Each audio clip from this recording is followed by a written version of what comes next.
Hello, this video is on sensing and intuition. Here on this channel I like to do things from an INTJ perspective because it's not a lot of stuff out there from us. So it's kind of interesting to see us break down stuff. And also I see a lot of confusion about what sensing is and what intuition is, the difference and what the letter is about. So I'm going to make a video about it, partly from my own experience and my own reading, but also some things I've gathered on the internet. Hopefully I can dispel some misunderstood topics and give you a little bit of insight how INTJs think and communicate. That's the whole goal. This whole video, I kind of keep like a light conversational like you would have in a bar. Today's video is sponsored by whiskey. Cheers. First drink is always sharp. I actually do like this whiskey. Let's get into it. So I think a lot of people can think of sensing and intuition, the differences as being big picture versus little details. And that's accurate, like specific details and big pictures, but there's so much more to it.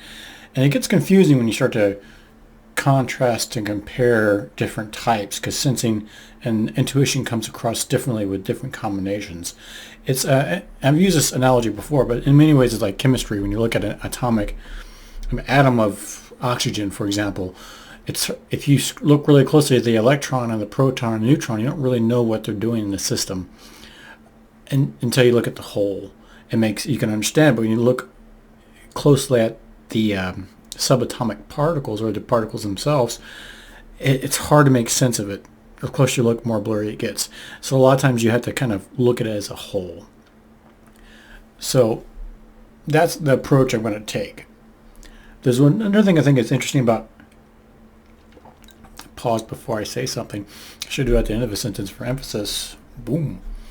Well, one thing I think is interesting, you see this throughout the internet community and people and individuals, I'm sure you've experienced it yourself, is N types and S types usually butt heads.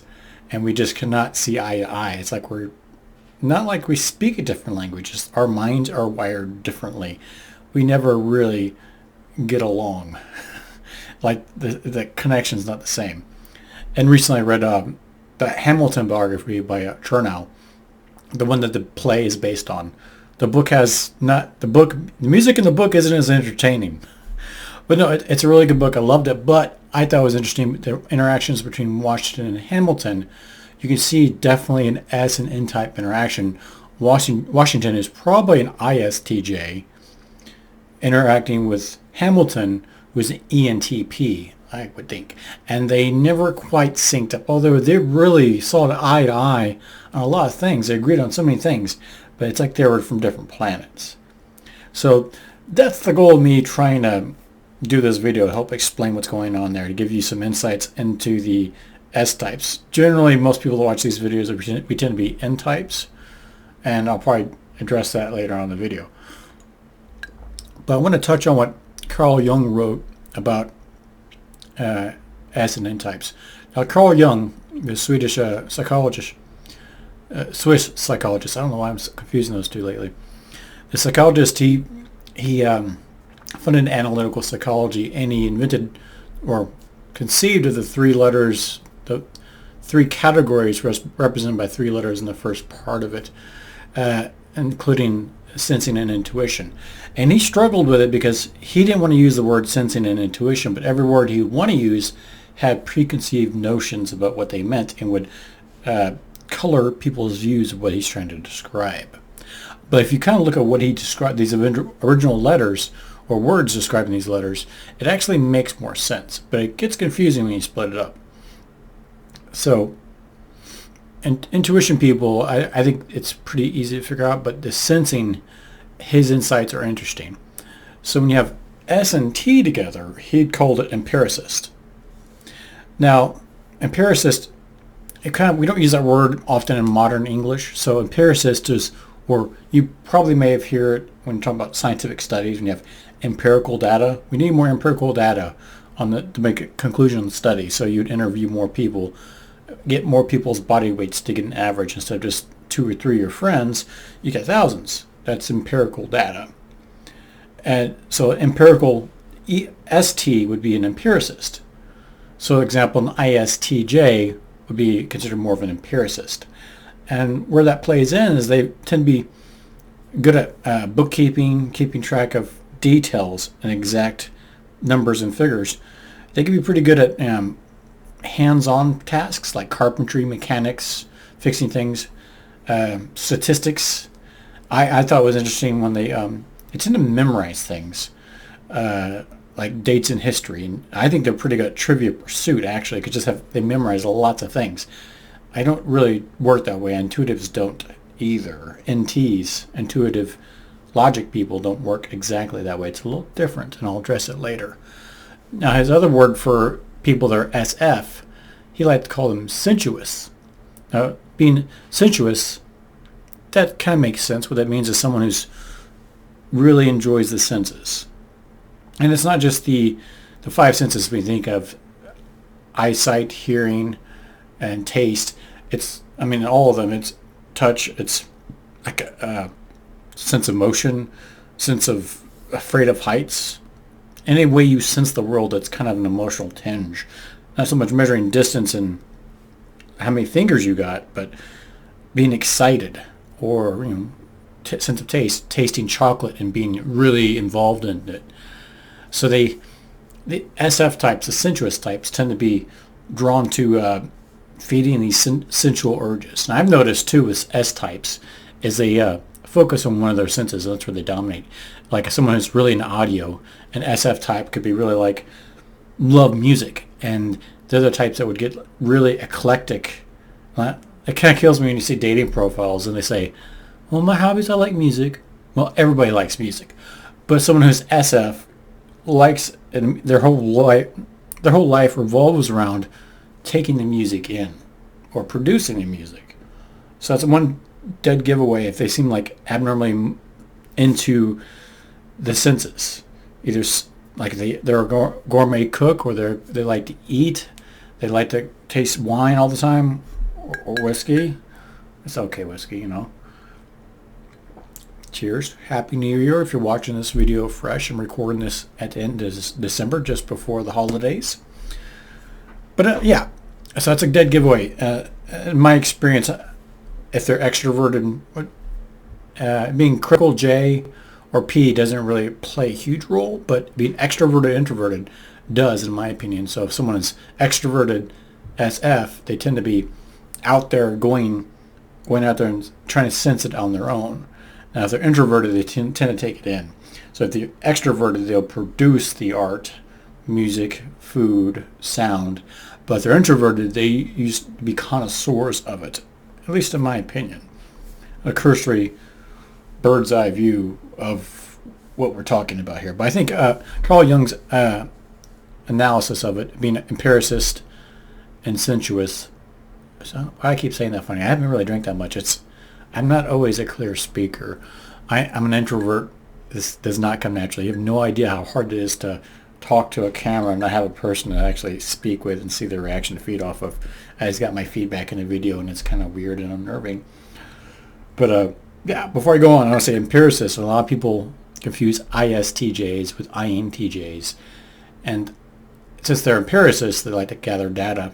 So they're like the Guinness Book of World Records,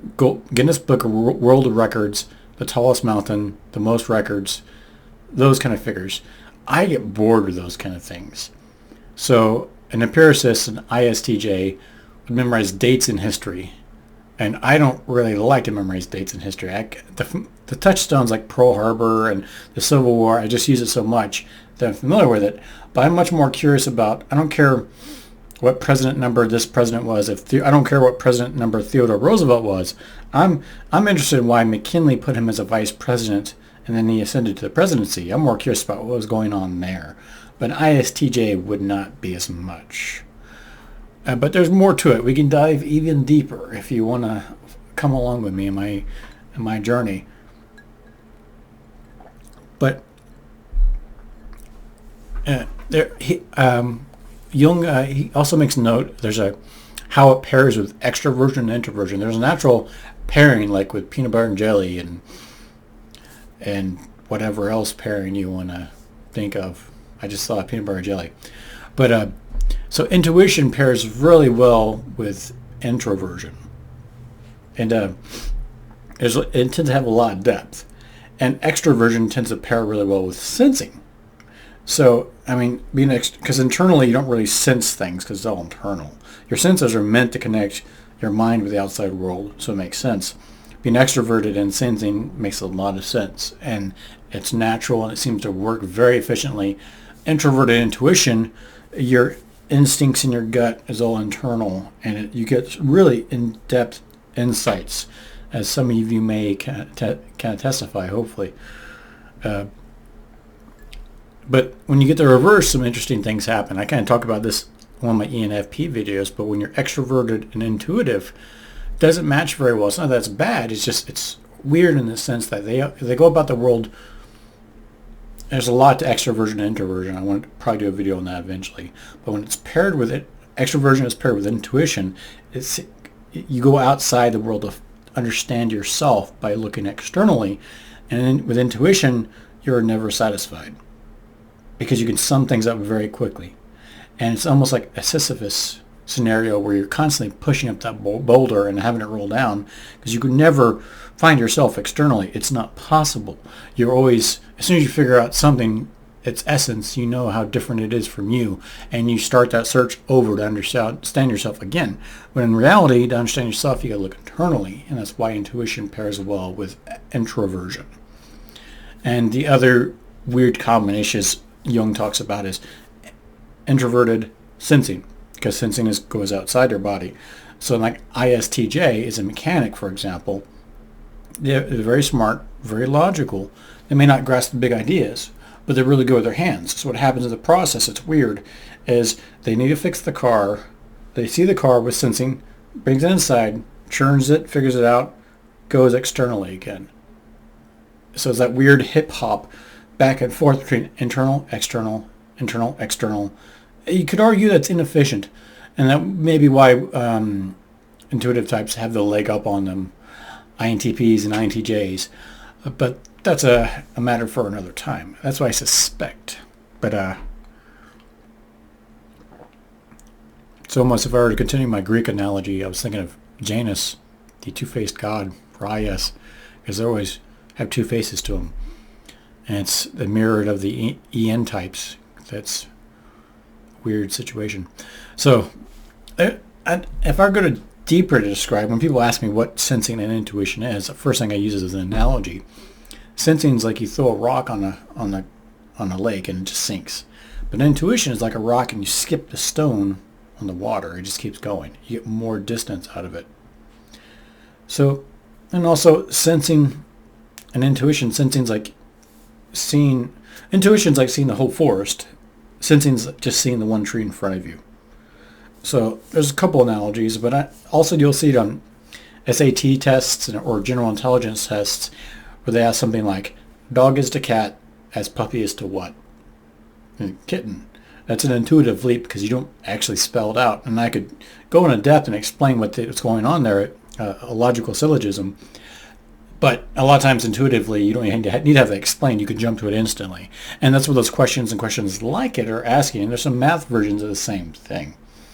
I'm not a big fan of those tests because you have to be familiar with the subject matter, not to mention if English is not your first language. But that's a tangent. Also, I noticed with the intuition and sensing, intuition is about patterns, pattern recognition. You can have that with playing chess, mathematics, literature, art and science. Pattern recognition saves you processing time. I noticed that myself. I can skip to the end of a technical book if I understand the concept. Same thing with math. But sensing is details, step by step by step by step. They don't like the step. With sensing, you have 20 steps. You have to follow every step. And intuition, 1-2 steps. I got the idea. Let's skip to 15. Let's skip to 20. And it sounds kind of sloppy, but I mean, it's kind of like when you assemble IKEA furniture. You get the instructions.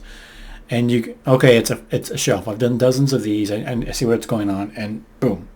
You may make mistakes, but it's very quick, and you can take the whole picture in. A sensing person is almost religiously will stick to the rules, especially if they're J types and they're T types. But that's like you start a really, really high view of what sensing is intuition. Now we're mid-level. Now we're going to go a little bit deeper what I think sensing and intuition is. And I didn't really come to this realization until I read Jung's book and started reflecting on it. And what I realized is it's the difference is time, how you view time. So sensing is very much in the moment. That's something, if you're logical or emotional, it's the same. You're in the present. If you're sensuous, you're sensing emotions and tasting food and listening to music. You're in the moment, taking it in. Same thing if you're ST, like an ISTJ, for example. You're looking at things at this very moment, how things work. You don't care about 20 or 30 years from now. You don't care about the past. It's right now, the present. Intuition, on the other hand, you're in the future or the past. Now, ISTJs can think of the past, but it's not the same. When I read history, it's because I want to try to figure out what happened before to why we led up here and where we are going.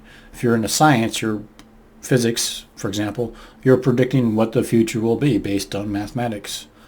So it's in the future. And you can see this too with intuition types like the daydream. And that's what makes me think that intuition really is, because you think about it, the future doesn't exist. It's a concept. We don't know until we're there.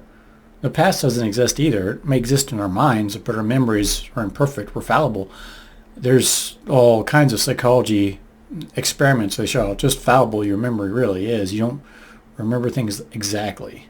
And your mind plays tricks on you and fills in the blanks. So our memories in the past are a concept. It's a construct. And the future is our imagination. And like with intuitives, with INTJs, we love the plan, strategy, and tactics. And the future doesn't exist yet. We are imagining it. With NF types, they're idealists. They have hope for a person or themselves or for the world, a vision of the future, something that doesn't exist. So it's really about imagination versus reality. So that was my insight about this, I think, is the difference between sensing and intuition is what is happening now and what is in our minds. And there was a really good book called Sapiens by someone from Israel. He's a military history guy. I think his name is Yuval. But it was really brilliant. He said that what sets us apart from the great apes and other animals is not just that because we don't have claws or thick skin or really strong. What sets us apart from the animals isn't just our intelligence, because there are other humanoid animals out there, Neanderthals, for example, that evidence shows that Neanderthals had better tools than we did. They were smarter in some ways, but we beat them out. And he argues that the reason why we beat them out is because we could imagine a system. It wasn't just the people you knew. In tribal societies, hang with me here, this is going for a while. So Yuval, he talks about early humans, we had societies and it was tribal, 100 people you knew and you had rules. But in Neanderthals, their social network is also about 100. But we could beat them because we had larger social networks. We had ideas of religion, for example. Religion's a made-up story. Sorry if that offends you around the holidays. But religion, for example, is that if you go fight in a holy war, you'll die and you'll go to heaven. But that's something you can't convince a monkey or a chimpanzee of. They're not going to say, okay, monkey, you go die and you'll get thousands and millions of bananas in the afterlife, because it's an idea. They can't grasp it. So evolutionary standpoint, I think sensing is at the beginning, and intuition is an idea of grasping big ideas that are bigger than yourself. And that's what sets us apart from Neanderthals that gave us an advantage. So instead of having a tribe of just 100 people you knew, you can know we have a society. Society has rules.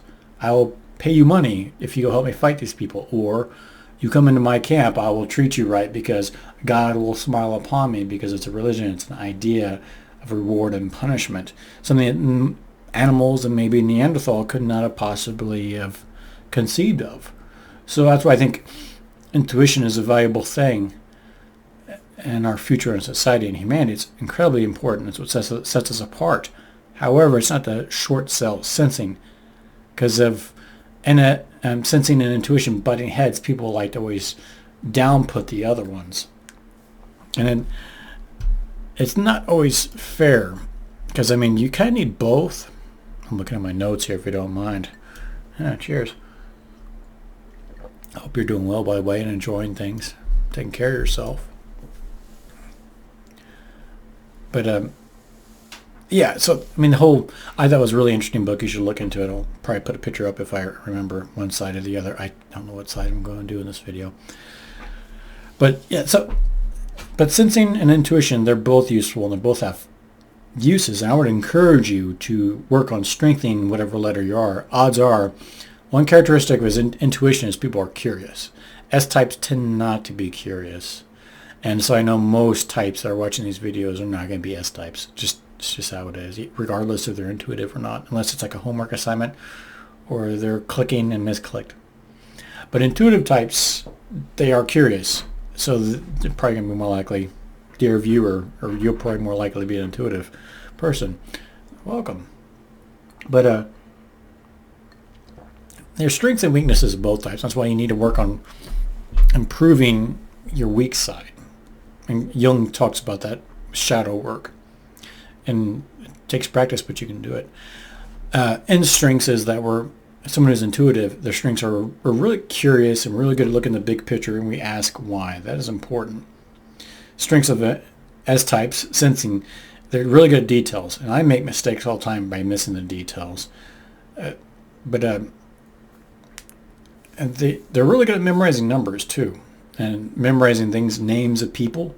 That's the one dead giveaway when I talk to people. If they can't remember my name, it's usually a dead sign that they're an intuitive, because they're not good at memorizing names. In fact, I've dated a few S-types, and one of the girls I dated, she was an ISTJ. So I was shopping online to buy something. I had to get my wallet because I had to enter my card information. She's like, "What? You don't know you don't have your card memorized?" No, I have no idea. I have a long time. It takes me a long time to memorize my phone number or my address. That's how bad I am. And names are terrible. I'm terrible at names. But she just had her card memorized, even the expiration date and all that. And she had other things memorized, phone numbers, names. The one thing, they tend to not have good memories in other ways. So like an S weakness, sensing weakness, is they forget everything else. I mean, if you can't neatly file it under a category, they forget it. I've had them forget we went to go somewhere. I had them forget they told me something about themselves, like, I really like the color blue or whatever, or I love this band, County Crows.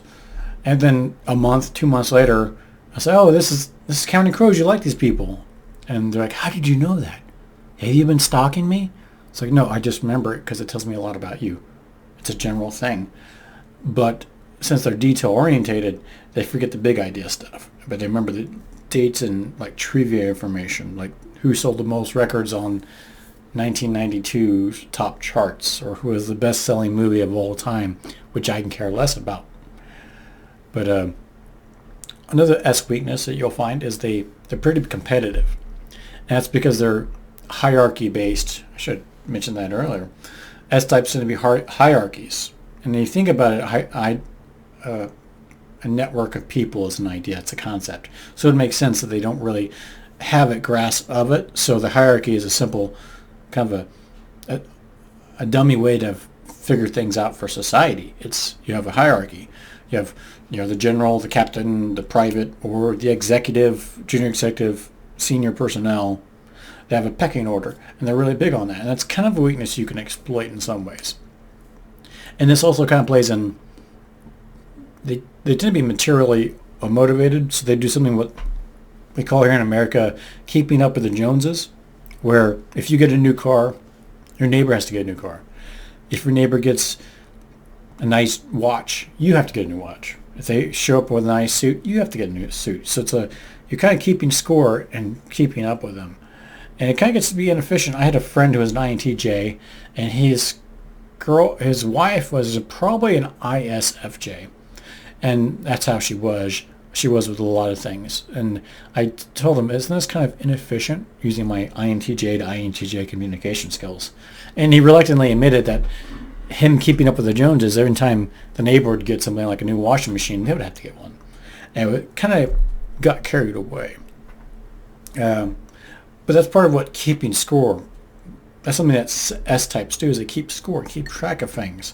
That's what makes them competitive. And in many ways, if you're extroverted and you're S-type and you're critical, especially if you're T-types, you can be really career motivated because you're looking externally and you're comparing yourself to others and you're always trying to climb it up. And it doesn't mean you're successful or if it's good for society, but it does kind of motivate a person.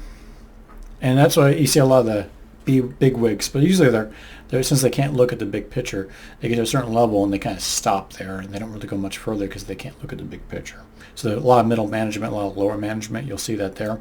ESTJ types.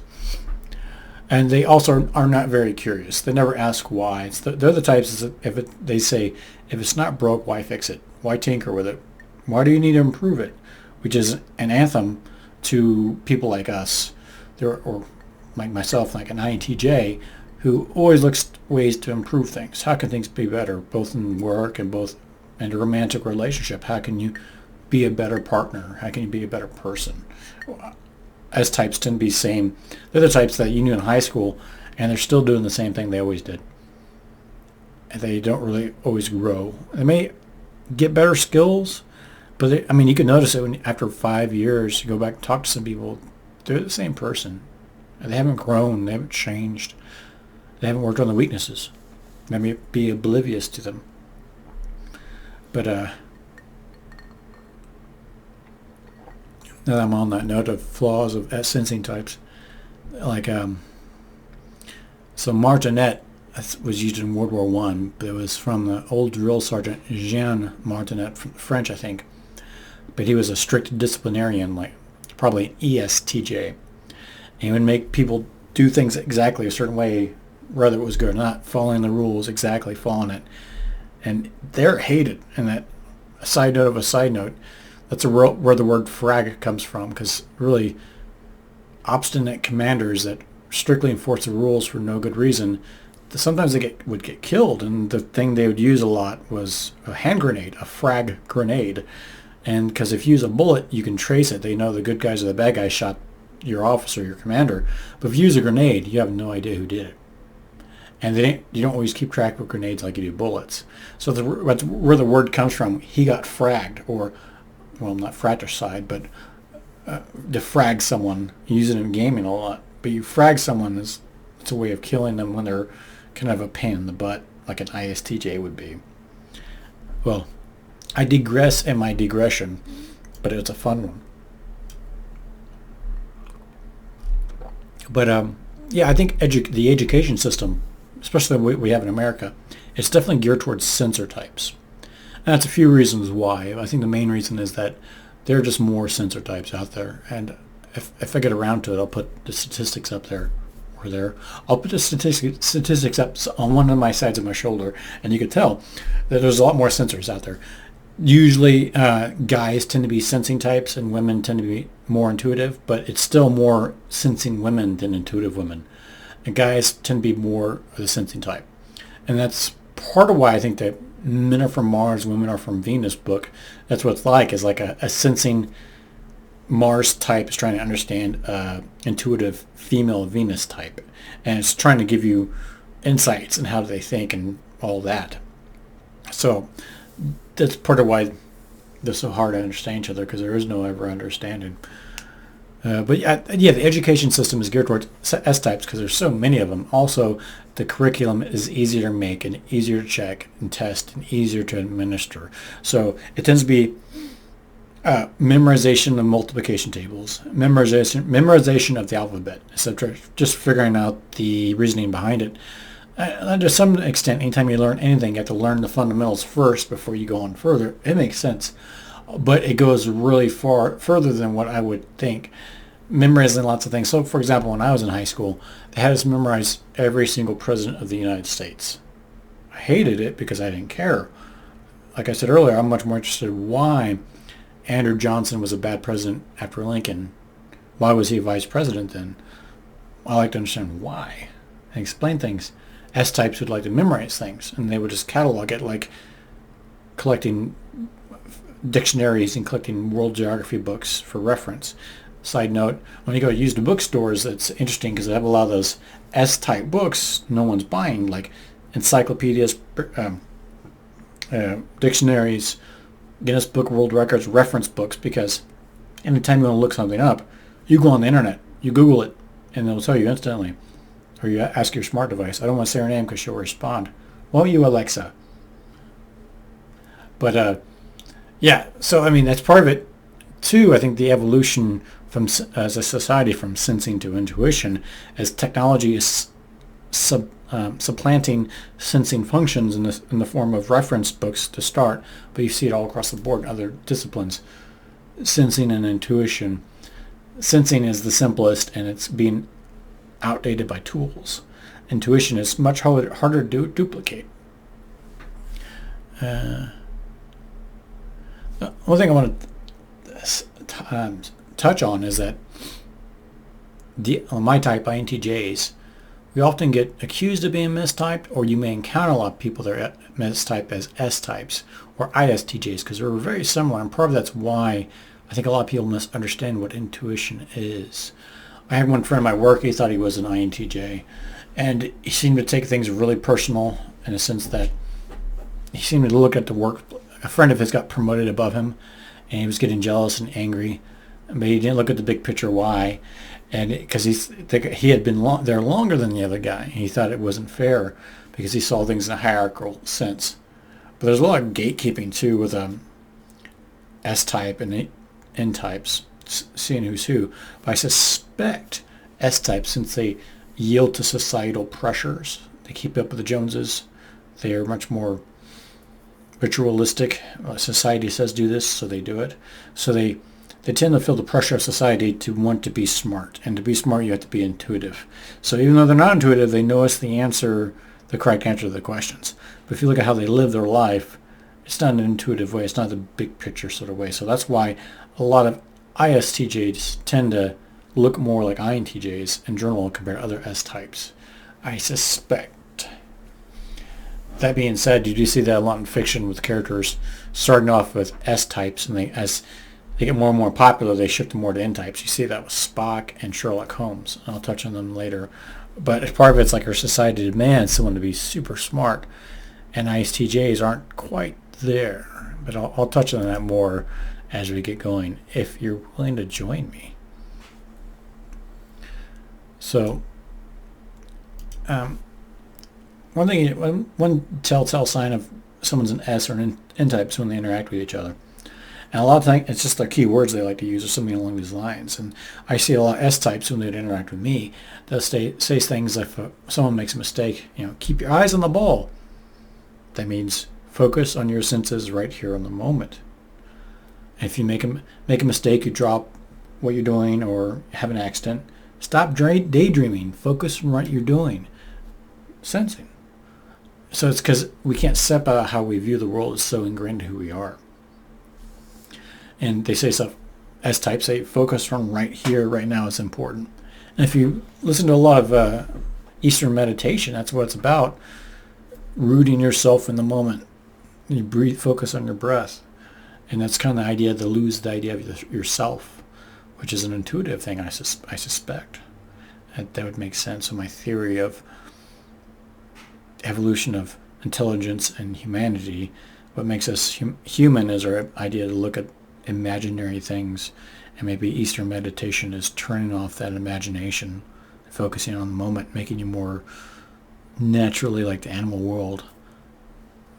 And I think it's valuable. I meditate, so can't say everything S is bad. But on the other hand, before I go on further, more things that S-types say, a lot of times someone who's an ST type of whatever other letters they are, if they encounter an INTP or an INTJ, they'll say, oh, you're smart, but your book's smart. You're not real world smart. You may know the facts and theories, but you don't know how to get things done. You don't know how to fix a car, or you don't know how this organization works, the people you got to talk to. So that's another telltale sign. Or the old private investigator who get interviewed with someone, they'll just say, just the facts, ma'am. They don't want to know any extraneous details. They just don't want to know exact things. Sensing. Like Sherlock Holmes, he's very much like that. someone who's SF would be something, they'd say stuff like, taking all this beauty, look how beautiful that is. Soak this beauty in, either it's audible, whatever. Doesn't that sound wonderful?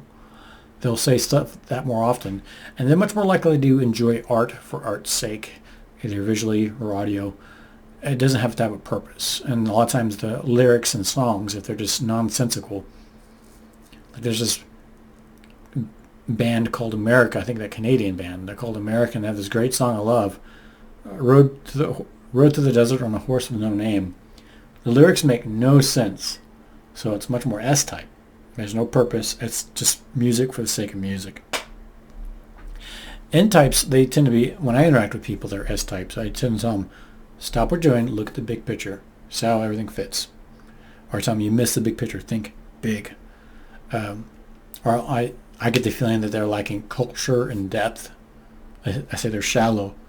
May not be right, but that's my impression.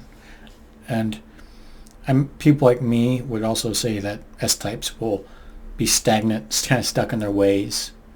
They don't want to grow. They're not curious, kind of dull. I get bored with them. The same thing with S-types. So I'm sure the S-types feel the same thing about myself. I notice with S-types too, especially with ISTJs, is the interactions, of all the S-types, I think INTJs will encounter ISTJs the most, because we compete the same work environment. You have the same work skills for most of the way until we get to a certain level. I think S-types have trouble, ISTJs have trouble when they get to a certain high enough level of math because they can't look at the big picture. But INTJs can. So usually we'll struggle to catch up because they're doing better. Then when we get to a high enough level and it's more theoretical, we exceed them. But needless to say, we encounter them more in the workplace. Like for example, it tends to be, the interactions tend to be very transactional. It's like, what can you do for them? What kind of value do you bring to the team? And once they realize you're smart, they begrudgingly accept you, but it's much more transactional. I think ICJs tend to respect our logic because we can out-logic them. But I have one of my friends, that's how it is. I mean, I told him I have a YouTube channel. I talk about this stuff. He just could not care the least. So that's, I mean, when you talk to people, it's one giveaway. It's kind of hard when you're dating because everyone wants to be liked if you're going on a date. So they'll tell you what you want to hear, but you can see their reactions if their eyes don't glaze over and they get bored. I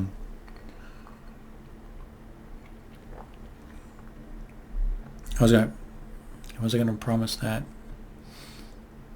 but I think I already covered Washington and Hamilton. Yeah, that was a good interaction, but I don't need to readdress it.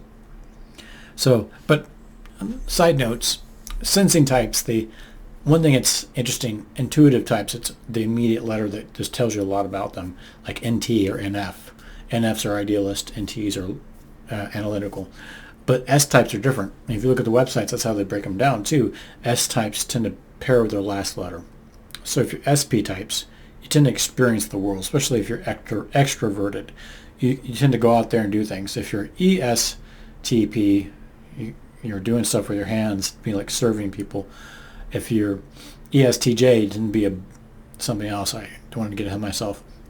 But SP types, SF types, for example, ESF types, they go to experience the world. Like a daredevil would be like that person, someone who's always bungee jumping and parachuting and doing exciting things. That's probably ESFP, because external and sensing, because they're feeding off the emotion of excitement. With men, that's how it is a lot of times. With women, it's may be different, could be the same. But that's a lot of times I think you may view a man, because men are considered to be more masculine, or if they're masculine, to be more logical.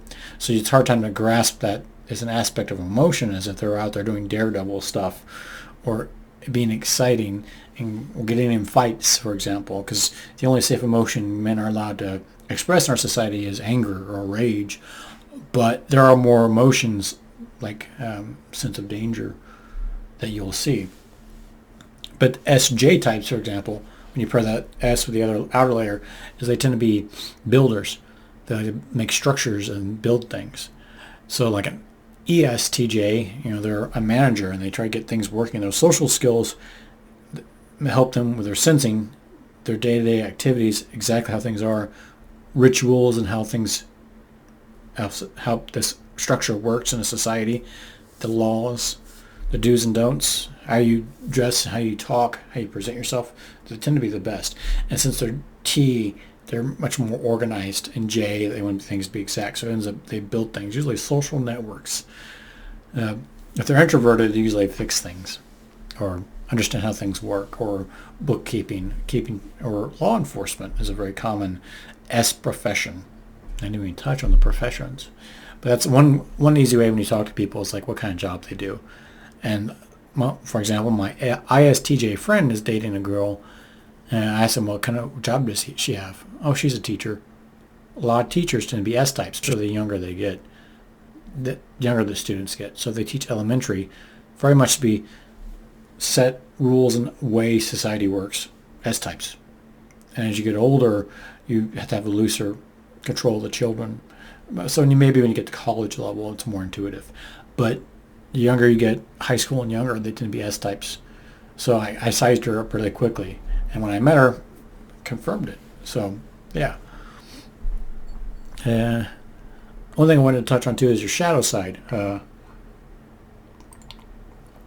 So your shadow side is, Jung talks about it as like every opposite letter that you have about yourself. It's still there. It works in the background. So I'm logical. So my emotion side's still there. In fact, it's in the background. It's still there, and it's very undeveloped. He uses the word infantile. Yes, infantile.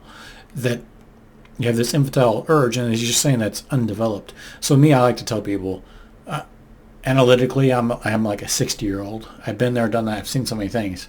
I've figured so many things out. But emotionally wise, I'm like a 20-year-old. I'm very inexperienced because I just have not engaged those emotions. So that's what the shadow side is like. And you see that with S and N types. So in S types, now this, I haven't read this, it's just my theory.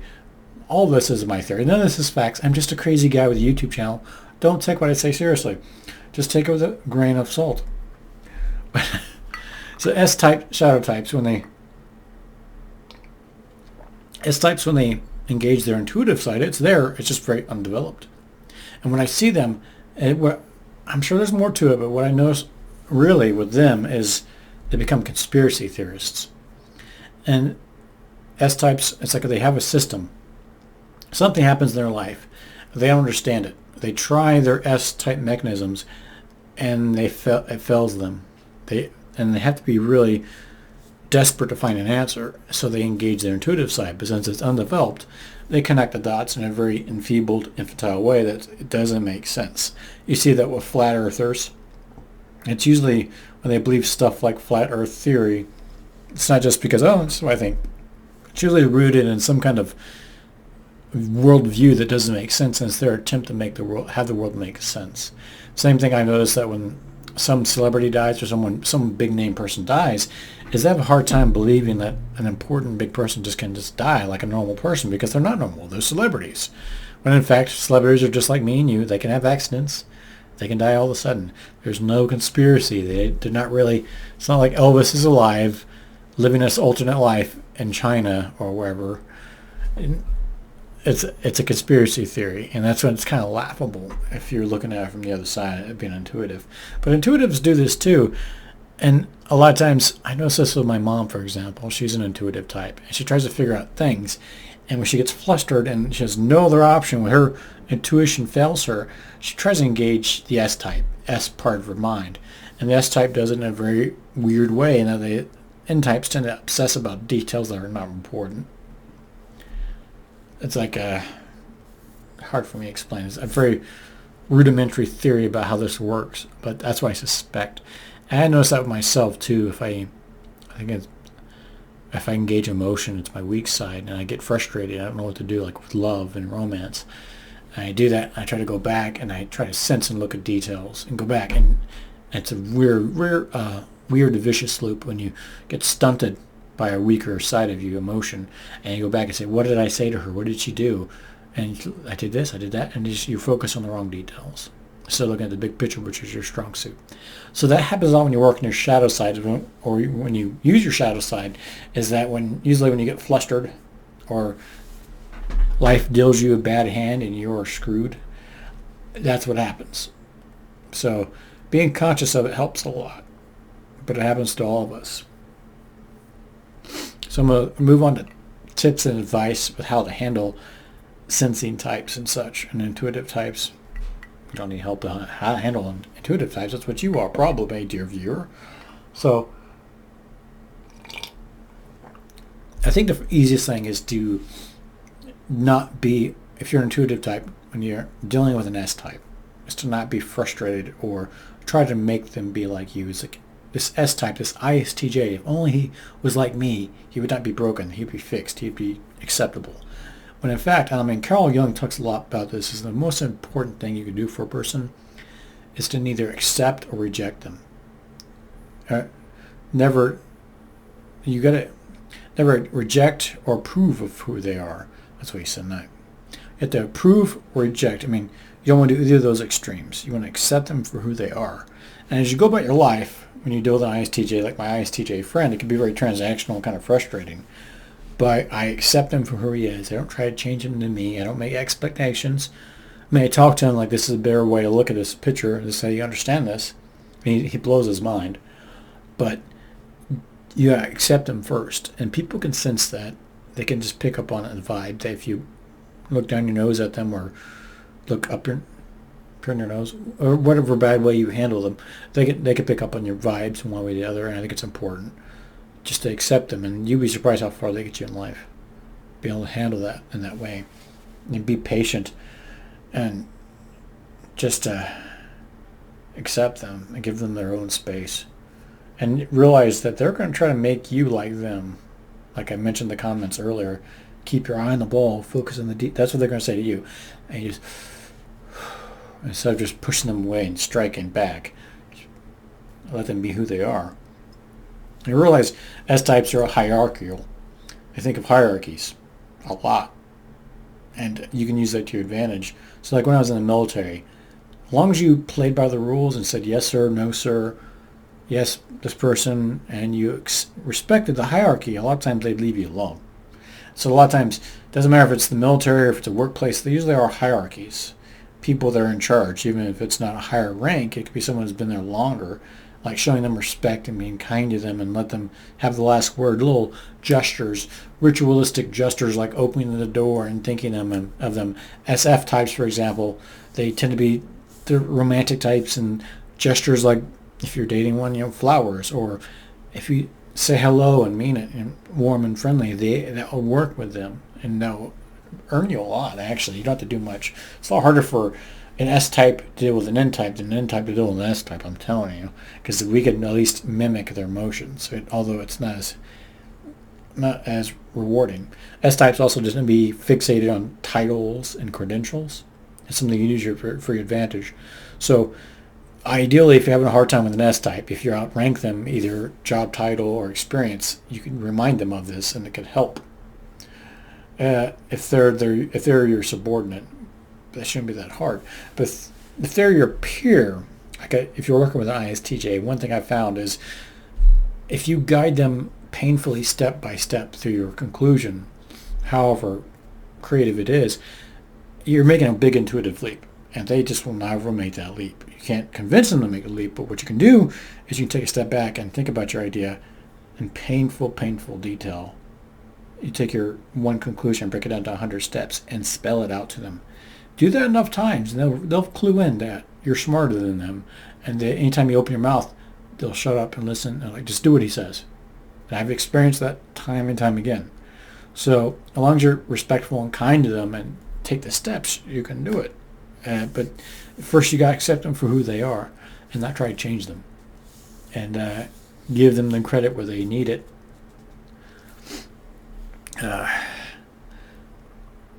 That being said, if worst comes to worst, you just browbeat them. Like every time they're wrong, remind them.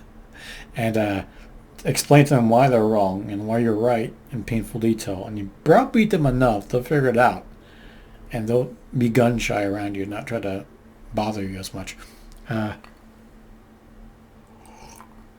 SF types, they're harder for me to deal with, but that being said, they're actually pretty easy because it's my sister's an SF type. So little gestures, that's all I gotta do. Like on her birthday, I'll get a card, I'll put it in her mailbox knowing that she'll find it. When I dated other types, it's pretty easy to do, like, buying flowers, that kind of girly stuff. I remembered it was your birthday. I remember it's our anniversary. I got something special planned. So it's really easy to handle them. You may not want to do that with your coworkers, but you get the idea. If you're intuitive, you can look at the big picture and see the theory I'm talking about here. So it's not that hard. That being said, it's SF types tend to be more easily to manipulate because they just get that emotion going, pluck it, and boom, they run. That's called gaslighting. You shouldn't rely on it as your default tactic because it's a cheap trick, but it's really easy to do. Hell, in my experience, I think a lot S types are easy to gaslight, even the logical ones. If you find what button irritates them. As far as dating, I was going to talk about dating. I've dated a few S types. So generally the first thing I say when people ask about dating advice if you like this, maybe I'll make a dating advice video for INTJs. But people always ask me what I should look for, Myers-Briggs and all that. And I say, usually all the letters in your thing, look for the opposite except for intuition and sensing. Keep that the same. And usually it's like a perfect pairing, all those types. So in your head, you're figuring out what that type is, right? I know it. I'll give you a second to think about it. Okay. But the most important thing I tell people, S-types usually get along with S-types, N-types get along with N-types. I got a few female friends, they're just gorgeous, but they're S-types. And I know it would never work, so I never want to pursue it because I've dated a few S-types, and it's hard. Because it's like your minds are in different minds are different on different wavelengths. In many ways, I can relate to a lot of women who are N-types who date S-types. I understand. And so when I talk to them, I was like, yeah, I get it. And boom, we connect. But I've dated my first long-term girlfriend. She was an ISTJ. And a lot of times we butted heads because it was her way or the highway. And then she had these ways of doing things. And she was uncompromising. And she tended to be good with her hands, but not understanding the big picture, the big idea. And she was difficult. And the girlfriend after that, she was a sensor type too. I'm not going to try to name names. But anyway, both of the ISTJ girlfriends, they really respected my logic and my intelligence. They found it endearing, and I could talk about in depth about like what I do on these videos. And they could just listen. I enjoyed it. They respected and loved the intelligence. But at the end of the day, we never synced up. And the details, they were obsessed about how things should be done, and they weren't willing to compromise. So I can't recommend it. The only other dating experience with S-type was an ISFJ. And it was harder with her because everything was emotional. Since she's introverted, I couldn't read her as well. Extroverts are easier to read. Introverts are harder. And since it's sensing, you're on a different wavelength. Emotion means she's speaking a different language than me that I don't get. And the J means it's either her way or the highway. J-types, that's how they tend to be. INTJs tend to be pretty open-minded, especially if they're mature. Any type, if they're mature, you can get along with them a lot better and developed. But with this ISFJ, it seemed like a lot of the gestures and romantic gestures were never enough. And she would obsess about the gestures, the little things. And as a guy, I kind of learned, do this, get the girl flowers, take her out to eat, treat her right, do those things. And they like it, but it never was satisfying. And that's something you kind of, at its best, I don't think I've seen sensing types work really well. It's almost like it's transactional. You're in a relationship with them, and it's like business. And at your very best, you might get like an intuitive female with a sensing guy, and he's like the dutiful husband. That's as good as you can hope for. So dating-wise, I recommend if you're intuitive, stick to other intuitives. And that's where it comes in handy to understand what intuition is and how you size it up very quickly. So when you talk to girls or guys, if that's your thing, you can use these, listen to how they talk. If they're big picture, small picture, the things they say, like we talk about your ideas or visions of the future or how things are working. If they just do not care, or like, they listen, well, anyways, I was saying, they're sensing. So that's what's hard about when you date, because if you're physically attracted to the other person, you're going to want them to like you, and they're going to be on the best behavior. Those are the things you could listen to. And if they don't volunteer up either NF, ways of thinking, ideals, or NT, analysis, you could size them up really quickly. And sometimes a professional kind of job they're in, you can kind of figure it out too. But not always. You'd be surprised. So I was going to use some examples of S-types in fiction, mainly ISTJs. I mentioned Spock and Sherlock Holmes earlier. So Spock is a good example. I think he's the best example of an ISTJ. So a lot of people think he's INTJ, and in many ways his character has creeped over the years, what I like to call intuitive creep. So a lot in our society, we want our heroes, our protagonists, to be intelligent, smart, and we want to admire them in that way. So as time goes on, a character might be sensing, but as he gets more and more popular, he'll drift more into intuition. So if you look at the Star Trek, the original series, he's very much an ISTJ. He's very smart, but he can't see past his own nose. And that's why he butted heads with Dr. McCoy, because McCoy was big picture, although he was emotional. And so like in the movie The Wrath of Khan, they're talking about the Genesis device, and McCoy's like, what do you suppose would happen if this thing would be used where life already exists? And Spock, in his cold-hearted, logical way, said it would destroy such life in favor of its new matrix. And McCoy's like, dear God, man, we're talking about universal Armageddon here. And he just explodes, because he can understand the big implications of a doomsday device. Spock didn't even consider it. But as the character gets older, or even the J.J. Abrams reboot, they kind of reimagine him as being more intuitive because it's more appealing to the audience. So like when he's much more intuitive in the sense that on the remake Inner Darkness, Khan wants his torpedoes, he wants his people back. And so he beams the torpedoes over and explodes in his ship. So he had to understand, looking inside his view, Khan's view of the world, to see it from both sides. That's something that it's an intuitive sign when you can see things both sides, because you're looking at it, using your imagination to imagine the other person's view. S-types aren't as good at that. So something Spock's failing in the older version. Sherlock Holmes, for example, he's definitely ISTJ type, because he's very detail-orientated. He goes into the room, he notices the glass is worn on this way, that means the guy's left-handed, or the key has a lot of marks on the doorknob because the guy was drunk and he kept putting the key in the wrong spot. He was a heavy drinker, therefore, so he's very much sensing-orientated. And interestingly enough, early iterations of the character in television, they would make him and his sidekick Watson into a doofus, because it'd make him smarter, because it's harder to make someone smart. It's easier to make him smart in comparison, because you make him too smart, the audience won't get it. So you make his sidekick dumb, so he seems smart by comparison. And in fact, if you look at the original writings, Watson is really smart in his own way. And then part of it too, like Moriarty is very much an INTJ. If you look at Moriarty, that's why he frightens Sherlock Holmes. It's because he's smart in a way that he can't even fathom. It blows his mind.